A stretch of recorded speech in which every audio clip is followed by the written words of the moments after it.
ذوالفقار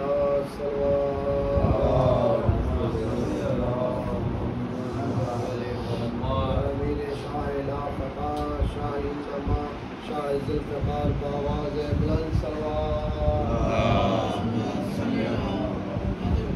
بزور امام زمانہ بآواز بلند تر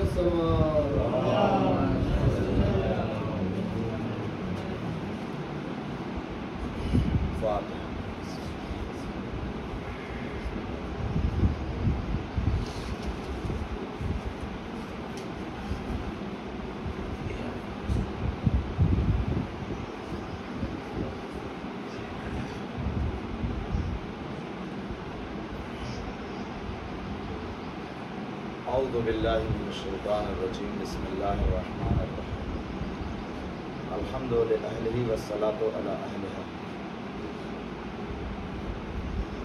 رب اشرح لی صدری ویسر لی امری واحلل عقدۃ من لسانی یفقہوا قولی اما بعد بات چل رہی ہے امامت کی وہ قیامت کی اور یہاں تک بات آئی کہ قیامت کا عقیدہ انسان کی زندگی پر کس طرح سے اثر انداز ہوتا ہے اور انسان جب روح قبض ہو جاتی ہے اور جب مر جاتا ہے تو اس کے بعد کے مراحل شروع ہوتے ہیں، جس میں آیا کہ سب سے پہلے روح قبض ہوتی ہے اور جو پہلی منزل آتی ہے حالت احتضار اور روح قبض ہونے کے بعد وہ ہے قبر کی۔ قبر میں سوال قبر ہے، فشار قبر ہے اور اس کے بعد منزل آتی ہے وہاں سے پھر برزخ۔ برزخ کے بعد جو ہے اب وہاں پہ جو مومن ہیں وہ الگ راستے پہ اور جو کافرین ہیں وہ الگ راستے پہ چلے جاتے ہیں۔ اس کے بعد ان کو برزخ میں تب تک رہنا ہے کہ جب تک قیامت نہ آ جائے۔ اب یہ بات آئی کہ جب قیامت آنے والی ہوگی تو اس کی نشانیاں کیا ہیں؟ دو نشانیاں دو قسم کی بیان کی گئی۔ ایک نشانی وہ ہے جو زمین و آسمان میں دکھائی دے گی، جو کل عرض کیا ہم نے کہ جیسے آسمان میں دھواں چھا جائے گا، پورا ایک گاڑھا دھواں، اور ایسا دھواں ہوگا کہ جو بالکل عذاب الہی کی شکل اختیار کیے ہوئے ہوگا۔ من جملہ اس علامات میں سے یہ تھی کہ زمین پہ دابت الارض نظر آئیں گے، جس کا مصداق مولا کائنات حضرت علی ابن ابی طالب علیہ السلام کی ذات مبارک ہے کہ جن کے ہاتھ میں جناب موسیٰ کا عصا اور ہاتھ میں انگلی میں جناب سلیمان نبی کی انگوٹھی ہوگی۔ یہ اس چیز کی طرف اشارہ ہوگا کہ ان کے پاس طاقت، قدرت اور سلطنت ہے۔ دوسری نشانی جو آج ہونا ہے کہ قیامت جب آنے والی ہوگی تو اب یہ زمین و آسمان میں نہیں دکھائی دیں گی، یہ نشانیاں لوگوں کے اعمال میں دکھائی دیں گی، اور یہ اگر نظر آنے لگ جائے تو سمجھ جائیے کہ یہ قیامت کی من جملہ نشانیوں میں سے ہے۔ مثلا یہ ہے کہ ایک نشانی قیامت کی یہ ہے کہ آپ دیکھیں گے کہ لوگ صلوات پڑھنا کم کر دیں گے، یہ آپ دیکھ سکتے ہیں روزانہ، اور کہ آپ پیغمبر سے لے کے امام مہدی تک کسی کا بھی نام لے لیجئے مگر ہم صلوات پڑھنے والے نہیں ہے۔ یہ اگر ہم کو یہ اسکت لگنے لگے کہ یہ کبھی کبھی ایسا ہوتا ہے کہ اسکت میں جلدی سے پڑھ گئے یہ ہوتا ہے، یا دھیرے سے پڑھ دیا چپ ہیں، دوسرے لوگ صلوات پڑھ دیں گے، نہیں ہم کو بھی پڑھنا ہے۔ قیامت کی نشانیوں میں سے ایک نشانی کیا ہے کہ صلوات پڑھنا کم ہو جائے گا، ٹھیک ہے۔ خواہشات کی پیروی زیادہ ہونے لگے گی، مطلب دل چاہ رہا ہے کہ داڑھی نہ رکھو اور اسلام چاہ رہا ہے کہ داڑھی آپ رکھیے۔ خواہشات کیا ہے کہ چہرے پہ بلیٹ مار لیا جائے، کہ اگر یہ ہونے لگے سمجھو یہ قیامت کی ایک نشانی ہے کہ جب لوگ اسلام کے قانون کو اپنے پیروں تلے رودنا شروع کر دیں کہ داڑھی نہیں رکھ رہے ہیں، خمس نہیں نکال رہے ہیں، تو سمجھ جائیے کہ یہ قیامت کی نشانیوں میں سے ایک نشانی ہے۔ لوگ جو ہے ہوا و ہوس کی طرف بڑھنے لگیں گے، نماز روزے کی طرف توجہ کم ہوگی، ناچ گانے کی طرف توجہ زیادہ ہو جائے گی، اور پیسے والوں کی تعظیم زیادہ ہونے لگے گی۔ غریب آ کے بیٹھا ہوگا، کوئی پوچھنے والا نہیں ہوگا، کوئی ذرا تو پیسے والا آ گیا, جھک کر کے سلام کر رہے ہیں, اور اتنا زیادہ کہ پیٹ میں سر ڈالے چلے جا رہے ہیں. یہ قیامت کی نشانیوں میں سے ایک نشانی ہے. من جملہ قیامت کی نشانیوں میں سے کیا ہے کہ لوگ دنیا اپنی دین کے بدلے بیچ دیں گے. اگر دنیا مل سکتی ہو, دین بک جائے کوئی فرق, یہ قیامت کی نشانیوں میں سے. لوگ مرد عورت کی اور عورت مرد کی شبیہ بننے لگیں گے. کپل شرما شو میں دیکھ سکتے ہیں جو علی اصغر ہیں, کوئی تکلف تھوڑی ہے, جب ہیں بن رہے ہیں شیعہ, لیکن اس کے باوجود کیا ہے, وہ لالی لپسٹک لگائے, شلوار جمپر پہنے ہوئے, چشمہ لگائے, مرد عورت کی شبیہ بن رہے نہیں بن رہے ہیں. ایسے لوگوں کو ٹوکنے میں کوئی تکلف نہیں ہے کہ یہ لوگ وہی ہیں جو اہل بیت علیہ الصلوۃ والسلام کے کلیجہ چاک کر رہے ہیں. صلوات.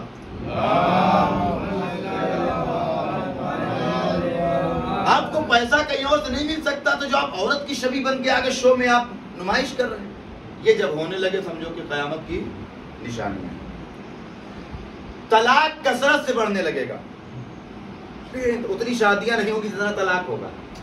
سمجھو جب یہ ہونے لگے تو یہ نشانی ہے قیامت کی. شادی کم, طلاق زیادہ.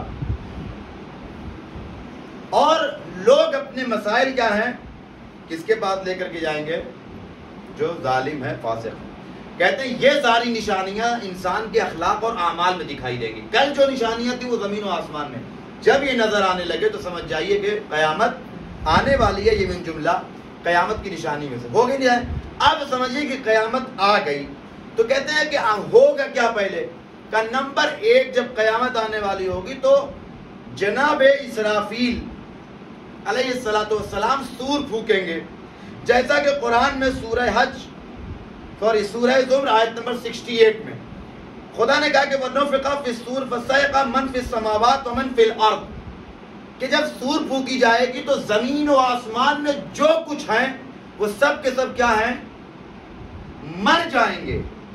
سب مر جائیں گے, سب مر جائیں گے. اِلَّا مَن شَاءَ, مگر وہ زندہ رہے گا جسے خدا چاہے. اب وہ کون ہے؟ اب اگر آپ سورہ رحمان اٹھائیے, کُلُّ مَنْ عَلَيْهَا فَانٍ, زمین و آسمان میں جو کچھ ہے وہ سب فنا ہو جائے گا. وَيَبْقَى وَجْهُ رَبِّكَ ذُو الْجَلَالِ وَالْإِكْرَامِ, مگر تمہارے رب کا جو جلالی چہرہ ہے وہ باقی رہے گا.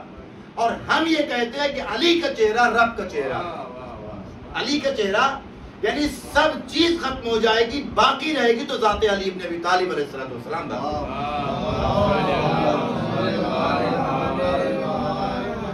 سب مر گئے, ختم. کہتے ہیں کہ اللہ کہے گا اسرافیل سے, ارے سب مر گئے تو کہے زندہ ہو, مت تم بھی مر جاؤ. کہتے ہیں کہ مر گئے, اس وقت کوئی باقی نہ ہوگا زمین و آسمان میں, الا من شاء, سوائے جسے خدا. کہتے ہیں کہ اب دوبارہ مر گئے سب لوگ, ثم نفخ فیہ اخری, پھر دوبارہ سور پھونکی جائے گی اور پھر لوگوں کو دوبارہ اٹھایا جائے گا. کہتے ہیں کہ یہ جب سور پھونکی جائے گی تو صرف لوگ مریں گے نہیں, فقط انسانوں بھی اثر انداز نہیں ہوگی سور, بلکہ کہتے ہیں جو پہاڑ ہے نا, کہتے ہیں یہ اخبار اڑتے ہوئے دیکھا آپ نے ہوا میں کبھی, کہتے ہیں جب سور پھونکی جائے گی تو حملت الارض والجبال فدکتا دکتا واحدہ, زمین اور پہاڑوں کو جو ہے کیا ہے اکھاڑ اکھاڑ کے پھینک دے گی. اس قدر شدت پائی جائے گی کس میں, سور میں. قرآن نے ارشاد, یعنی اب جب سب لوگ مر گئے, ختم ہو گیا, اب دوبارہ کیا ہے اٹھائے جائیں گے. اس کو آپ کیا کہتے ہیں, نشر, یا کہہ لیجئے بعث, یعنی دوبارہ مبعوث کیے جانے کو, دوبارہ اٹھائے جائیں گے. قرآن نے اس کی طرف اشارہ کیا جیسا کہ سورہ نبا آیت نمبر 18 میں کہ یوم ینفخ فی الصور, جب سور پھونکی جائے گی, فتأتون افواجا, لوگ فوج در فوج اپنے رب کی طرف کیا ہے واپس آئیں گے, ان کو دوبارہ بلایا جائے گا. کہتے ہیں دوبارہ خدا بندے یار اتنے سارے لوگوں کو زندہ کیسے کرے گا. کہتے ہیں جو خدا مار سکتا ہے وہ دوبارہ زندہ بھی کر سکتا ہے. ان اللہ علی کل شیء قدیر. یا ایک انداز خدا بند عالم نے بتایا کہ جیسے کیا ہے, واللہ الذی ارسل الریاح فتثیر سحابا فسقناه الی بلد میت, جب ہم بارش بھیجتے ہیں تو جو شہر مردہ ہو چکے رہتے ہیں, جو زمینیں مردہ ہو چکی رہتی ہیں, تو ہم بارش کے ذریعے اس زمین کو دوبارہ زندہ کرتے نہیں کرتے ہیں؟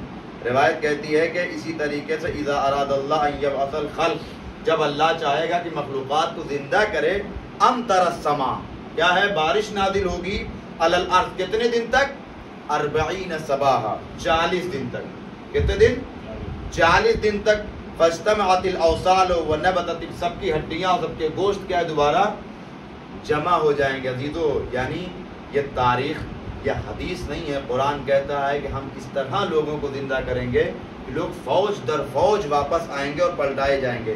خدا نے خود کہہ دیا، ایحسب الانسان ان لن نجمع عظامہ، انسان سمجھتا ہے ہم اس کی ہڈیوں کو جمع نہیں کر سکتے، بلا قادرین علی ان نسوی بنانا، ہم تو فنگر پرنٹس کو بنانے پہ بھی قدرت رکھتے ہیں۔ تو چلیے صاحب، سور پھونک دی گئی، مر گئے، ایک دوبارہ اٹھائے گئے، یہ ہو گئی دوسری منزل۔ اب اس کے بعد تیسری منزل کیا ہوگی؟ اٹھائے گئے، کس لیے اٹھائے گئے؟ بریانی کھلانے کے لیے نہیں، سب لوگ چلیے، چلو چلو جمع ہو جاؤ سب لوگ۔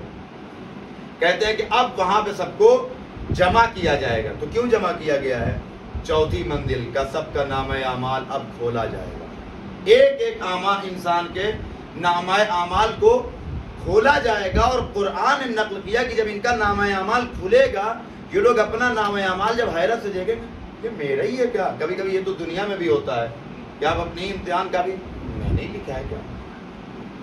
واہ، کہتے ہیں وہاں جب انسان اپنا نامہ اعمال دے، یہ میں نے لکھا ہے، یہ کب کیا میں نے؟ داڑھی بھی چھلائی میں نے، یہ سب دکھایا جائے گا وہاں پہ۔ قرآن نے نقل کیا سورہ کہف آیت نمبر 49 میں بالکل صاف طور پہ قرآن کہتا ووضع الکتاب، ان کا نامہ اعمال ان کے حوالے کر دیا جائے گا۔ فتر المجرمین، اب جو گنہگار لوگ ہیں نا، مجرم ہیں، کہہ رہے مشفقین مما فیہ، اس میں دیکھ ہے یہ میرا نامہ اعمال ہے، یقولون یا ویلتنا ما لہذا الکتاب لا یغادر صغیرۃ ولا کبیرہ، پروردگار اس میں تو تو نے کچھ بھی نہیں چھوڑا، سب لکھ دیا، الا احصاہا، کچھ بھی نہیں چھوڑا۔ آواز قدرت آئے گی، ہم نے نہیں کہا تھا فمن یعمل مثقال ذرۃ خیرا یرا ومن یعمل مثقال ذرۃ شرا یرا، جو کرنا ہو کرو، سب لکھ رہے ہیں، سب نوٹ ہو رہا ہے۔ کہتے ہیں کہ اس دن انسان جو ہے جب دیکھے گا اپنے نامہ اعمال کو، خدا کہتا ہے ہم کسی کے اوپر ظلم نہیں کرتے۔ سوال یہ کہ یہ اتنی باریکی کے ساتھ ہمارا نامہ اعمال لکھ کون رہا ہے؟ کہتے ہیں کہ قرآن نے کہا ان علیکم لحافظین، تم کیا سمجھتے ہو کہ تم بے خبر ہو؟ اگر ہم کو پتہ چل جائے نا کہ ہمارے پیچھے کتنی سیکورٹی لگی ہے، دو تو یہیں بیٹھے، ایک ٹھو ادھر ایک ٹھو ادھر، اور 3 ٹھو ہمارے پیچھے گواہ لگے ہیں، کون؟ قرآن کہتا ہے قل اعملوا، جو دل چاہے کرو، مگر یہ سمجھ لو کہ اللہ، رسول اور مومنون دیکھ رہے ہیں۔ تو 3 سیکورٹی لگی ہے، اور یہاں نامہ اعمال لکھنے والے، اور ان سے کسی طرح کی کوئی خطا ہونے والی نہیں ہے، یہ اصلاً نہیں بھولتے، سب جمع کر رہے ہیں۔ کہتے ہیں کہ اب نامہ اعمال تو انسان نے دیکھ لیا، اب نامہ اعمال چلا جائے گا چیک ہونے کے لیے۔ ہاں بھائی یہیں رکیے آپ لوگ، ابھی کاپی چیک ہو کے آ رہی ہے۔ اب جب انسان دھک دھک دھک دھک دھک دھک دھک دھک، کیوں؟ اب ہو کیا، اس کے بعد کیا ہوگا نہیں معلوم۔ کہتے ہیں کہ قرآن نے بتایا اگر نامہ اعمال داہنے ہاتھ میں دے دیا گیا تو سمجھیے بیڑا پار ہے، لیکن خدا نہ خواستہ اگر نامہ اعمال بائیں ہاتھ میں یا پیچھے سے آواز دی گئی، طارق صاحب اگر پیچھے سے آواز آئی تو سمجھیے کام ختم ہو گیا۔ قرآن نے کہا کہ روایت کی ضرورت ہی نہیں ہے، قرآن نے سب نقل کر دیا ہے۔ قرآن میں ہے کہ سورہ انشقاق آیت نمبر 7 سے 12 کہ فَأَمَّا مَنْ أُوتِيَ كِتَابَهُ بِيَمِينِهِ فَسَوْفَ يُحَاسَبُ حِسَابًا يَسِيرًا، جن کا نامہ اعمال داہنے ہاتھ میں، ان کا حساب و کتاب آسان۔ وَيَنْقَلِبُ إِلَىٰ أَهْلِهِ مَسْرُورًا، اور وہ اپنے پریوار اور فیملی کی طرف بالکل خوشی خوشی، پپا پار ہو گئے، یہ ہے، ایک دم خوشی سے جائیں گے۔ کہتے وَأَمَّا مَنْ أُوتِيَ كِتَابَهُ وَرَاءَ ظَهْرِهِ، لیکن جن کا نامہ اعمال ان کی پیٹھ کے پیچھے سے دیا گیا، فَسَوْفَ يَدْعُو ثُبُورًا، تو موت کی تمنا کریں گے، وَيَصْلَىٰ سَعِيرًا، اور ان کو پھر جہنم کی آگ میں داخل کیا جائے گا۔ یا اگر کسی کو بائیں ہاتھ میں دے دیا گیا، وَأَمَّا مَنْ أُوتِيَ كِتَابَهُ بِالشِّمَالِ فَيَقُولُ يَا لَيْتَنِي لَمْ أُوتَ بِكِتَابِي، کاش کہ ہمارا نامہ اعمال کھولا ہی نہ گیا ہوتا، نہ کھولا جاتا نہ چیک ہوتا۔ کہتے اب نامہ اعمال دے دیا گیا تو اب تو فائنل ہو جائے، کہنے اب فائل بنا کر کے، کبھی کچہری گئے آپ لوگ کورٹ وغیرہ، وہاں دیکھیے آپ جائیے اتنا سا معاملہ لے کر کے، لیکن وہ دھیرے دھیرے دھیرے دھیرے دھیرے دھیرے کاغذات بنتے ہوئے اتنی موٹی فائل آپ کی بن جائے گی، بغل میں لال پوتے کے ساتھ دبائے رہیے۔ قیامت نے بھی جو ہے یہی منظر بیان کیا ہے کہ آپ سب کا جب نامہ اعمال دے دیا کہ لو بھائی تم دائیں ہاتھ میں پکڑو، تم بائیں ہاتھ میں پکڑو، تم پیچھے پکڑو، چلو چلو آگے بڑھو آگے بڑھو، پیچھے والوں کو راستہ دو، اپنی فائل بغل میں دبائے ہر آدمی جو ہے وہ چلا جا رہا ہے۔ اب کہاں جانا ہے؟ کہاں اگلے کاؤنٹر پہ جائیے، وہاں آپ کا حساب ہوگا۔ کیوں؟ بھائی لاؤ طارق صاحب فائل لاؤ۔ بہت بڑھیا یار، چلو آگے بڑھو۔ یا تمہاری فائل اتنی خراب، داڑھی کیوں نہیں رکھتے تھے؟ روزہ کیوں نہیں رکھا؟ حج کیوں نہیں کیا؟ کہتے انسان ایک جواب نہیں دے سکتا۔ پوچھا جائے گا تم نے نماز کیوں نہیں پڑھی؟ کیا کرے؟ زمین میں دبے کچھ لیتے ہیں۔ آواز آئے گی کیا خدا کی زمین وسیع نہیں تھی؟ تم رسول اور حسین سے بڑے تھے کہ ہجرت نہیں کر سکتے تھے؟ اب انسان کے یہاں سے کیا ہے؟ حساب و کتاب شروع ہوں گے۔ کہتے ہیں جب حساب و کتاب ہو گیا، اگر جو ہے کیا کہتے ہیں کہ نامہ اعمال اچھا تو فٹافٹ فوراً اگر کاپی صحیح لکھا ہے 10 کوشچن کے جواب، ٹیچر کیسے چیک کرتا ہے؟ فٹافٹ۔ لیکن اگر زیادہ کاٹ پیٹ کیا گوجم گاجی ذرا سا، تو آپ ٹیچر کے ڈھنگ سے دیکھے گا ذرا، یہ بھی غلط ہے، یہ بھی غلط ہے، یہ بھی غلط ہے، یہ بھی غلط ہے۔ کہتے ہیں اب انسان ایسے میں جو ہے وہ بالکل حالت خراب ہوگی کہ کیا کرے۔ کہہ رہے ہیں دونوں لوگوں کو چلیے آگے بڑھیے، جن کا اچھا ہے وہ تو ٹھیک ہے چلیں۔ کہتے ہیں جیسے ہی انسان آگے بڑھے گا آواز آئے گی اب خدا کی۔ قرآن نے کہا کہ سورہ صافات آیت نمبر 24، خدا کہے گا ان کو پھر روکو۔ کتنی بار روکو؟ وہاں روکا حساب و کتاب، پھر یہاں روکا۔ آواز آئے گی وقفہم انہم مسئولون، انہیں ابھی روکو، انہیں کچھ اور پوچھنا ہے ابھی۔ ثم لتسألن یومئذ عن النعیم، ابھی تو ان سے جو ہے ایک خاص نعمت کے بارے میں سوال کرنا بچا ہی ہے۔ اب پیغمبر نے فرمایا، کہتے ہیں لا رسول اللہ صلی اللہ علیہ وآلہ وسلم فرماتے ہیں کہ لا تزول قدم عبد یوم القیامہ، کسی بندے کا قدم ہل نہیں سکتا قیامت کے دن جب تک کہ 4 چیزوں کا جواب نہ دے دے۔ یسأل عن 4، نمبر 1 عن عمرہ فیما افنا، اپنی عمر تم نے کہاں خرچ کی۔ عمر کے کتنے حصے ہیں؟ 3 حصے ہیں نا، بچپنا، جوانی، بڑھاپا۔ تو اگر عمر کے بارے میں سوال ہو گیا تو یعنی بچپنے کے بارے میں سوال ہو گیا، یعنی جوانی کے بارے میں سوال ہو گیا، یعنی بڑھاپے کے بارے میں ہو گیا۔ لیکن رسول اللہ فرماتے ہیں کہ عمر کے بارے میں سوال ہوگا جنرل، پھر الگ سے جوانی کے بارے میں سوال ہوگا۔ وَشَبَابِهِ فِيمَا أَبْلَىٰ، جوانی میں کہاں تھے؟ جب داڑھی رکھنا چاہیے تھا تب تو رکھا نہیں، اب جب بوڑھے ہو کے داڑھی سفید ہو گئی حج کر کے پلٹے، اب رکھنا، جوانی میں کہاں تھے؟ عزیزو جوانی بہت قیمتی ہے۔ 2 ہو گیا۔ تیسرا وَأَنْ مَالِهِ مِنْ أَيْنَ كَسَبَهُ وَفِيمَا أَفْنَىٰ أَنْفَقَ، کہاں سے کمایا اور کہاں خرچ کیا۔ کمال یہ نہیں ہے کہ آپ کتنا کما رہے ہیں، کمال یہ ہے کہ کہاں سے کما رہے ہیں اور کہاں خرچ کر رہے ہیں۔ وَأَنْ حُبِّنَا أَهْلَ الْبَيْتِ، اور ہم اہل بیت کی محبت کے بارے میں سوال ہوگا۔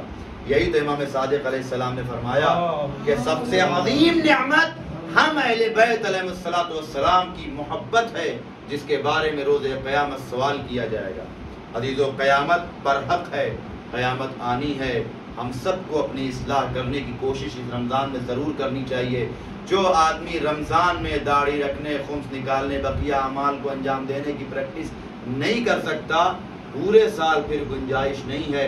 اس لیے کہ امام صادق علیہ السلام نے فرمایا اگر کوئی انسان شب قدر میں نہ بخشا گیا تو سمجھ لو کہ پھر پورے سال اس کے بخشے جانے کی گنجائش نہیں ہے۔ کہتے ہیں ہم توبہ تو کرتے ہیں، ہمیں پتہ کیسے چلتا ہے کہ اللہ نے ہماری توبہ قبول کر لی ہے؟ کہ جس گناہ کی توبہ کر رہے ہو اگر وہ گناہ تم سے دوبارہ نہیں ہو رہا ہے، سمجھو خدا نے توبہ قبول کر لی ہے، خدا تم سے راضی ہو چکا ہے۔ لیکن اگر وہ بار بار کر رہے ہو خدا راضی نہیں ہوا ہے۔